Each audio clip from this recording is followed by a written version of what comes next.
But you know, if you go to the deep history of the British, when these people starting from London, they never targeted India. Their target was not India. They started from there for Sumatra and Bali. You know, two small islands. But on the way, they somehow forget the way. And coincidentally, they landed in India. The city called Surat, which is again the western part of India.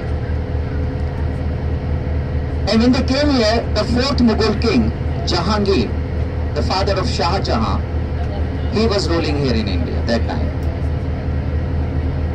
So they got the permission to set up some factory here. They choose 4 places: Surat, Bombay, Madras, now we call it Chennai, and Calcutta. But I believe East India Company, they took the advantage of Indian situation, because India was never a united country.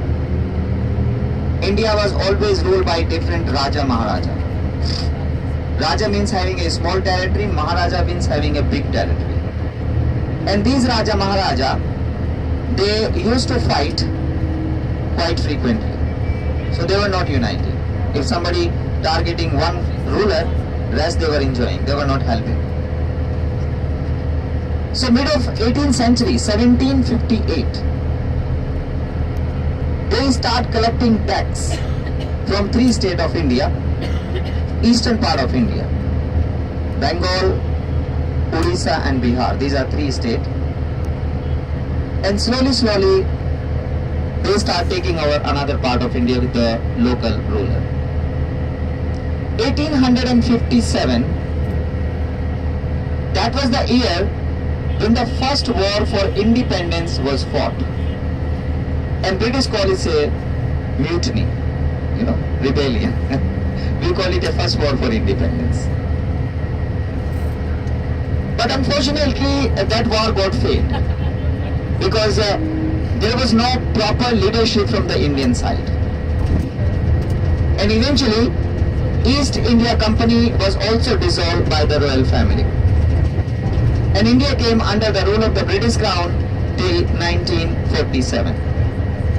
So almost 90 years, India was under the British Crown rule. Till 1911, they were ruling from Calcutta. Calcutta, the big city like Delhi, eastern part of India. But in 1911, they decided to shift the capital from Calcutta to Delhi. And there was a reason. The first reason was, Delhi was more centrally located compared to Calcutta. Because Calcutta, the eastern part, Delhi is the northern part, and there was no Pakistan. So Delhi was almost at the center of India. Number 2, one of the Silk Route that was going through Delhi. And number 3, there were almost 22 small states around Delhi. So the British thought, if they shift the capital from Calcutta to Delhi, they can watch the area more closely and they can generate more money. And obviously, generating more money, that was the main motive. When they decided to shift, they appointed a man who planned the entire city, and the name of the man was Edward Lutyens, the main architecture who planned the city. And that's why sometime instead of New Delhi, we say Lutyens Delhi also, because it was designed by him. And he was joined another colleague of him. His name was Herbert Baker, B-A-K-E-R. They built a some very impressive building, including the President House of India. The President House of India, it used to call House of Viceroy. Viceroy, the Englishman, head of India, he used to live in that house. But the name was changed after the independence because it became the official residence for the President of India, and President of India is still lived there. They built here the round building which we call the Parliament House, where all the member of Parliament just to discuss the policies, most of the time for their own welfare, not for the public. And they built here the administrative block, secretariat block. There used to be the office of the British government, and now there are the office of the government of India. And they built here India Gate. India Gate was the last structure which was built by British here in India 1930. And it used to call War Memorial because it was built in a memory of the soldier. I'm talking about the Indian soldier who fought on behalf of British Army in First World War. There were almost 90,000 Indian soldiers, they lost their life in that war. So to pay them some respect, the British decided to build this 42-meter high arch in their memory, used to call the War Memorial, but the name was changed after the independence as in India Gate. But if we talk about the entire complex, the President House, Parliament House, Secretariat Building, that entire complex took almost 20 years to complete it. The construction was started in 1911 and it was fully completed around 1931.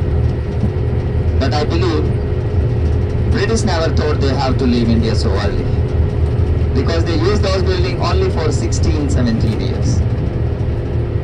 Nobody built this kind of a building for a short period.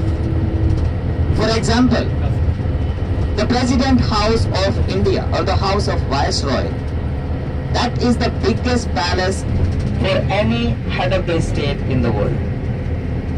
The total land acquired for the palace 350 acres.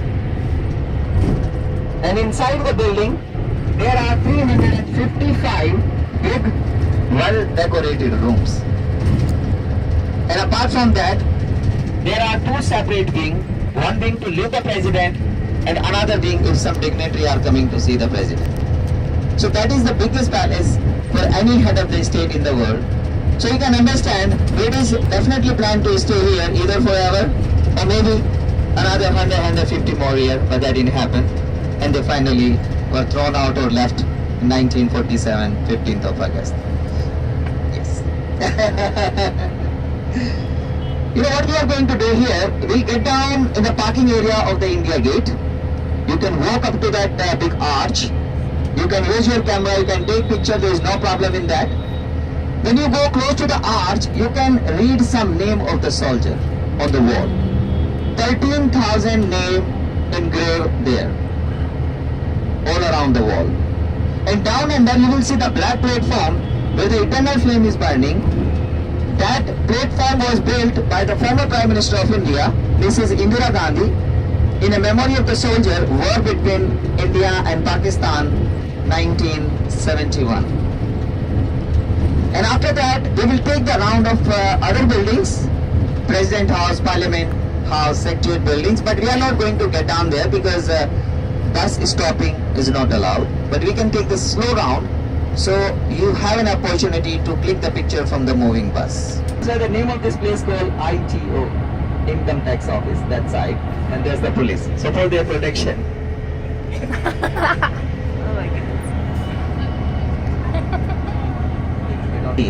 1,400 new vehicle registered every day.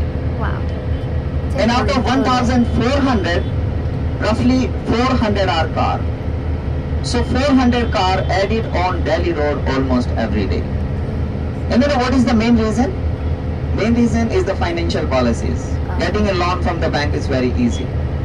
If you do some formalities like your ID proof, your income proof, your residential address proof, bank feels satisfied, your loan gets sanctioned within 48 hours.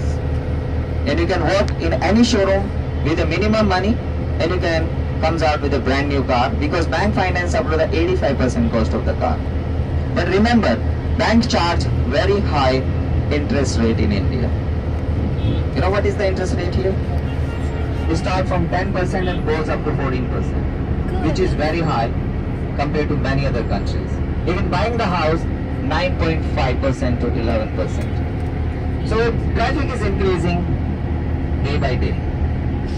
But you will notice one thing in Delhi. Delhi at the moment is one of the greenest capital of the world. Lots of greenery all around, lots of open park are here. And all the buses I was talking about in the morning, not only the public transport buses, but any kind of a bus you see on the road, all these tuk-tuk, the three-wheeler, most of the taxis, they all are running on CNG, compressive natural gas, not on diesel and petrol. So they all are running on CNG. So just to control the pollution, we are trying our level best.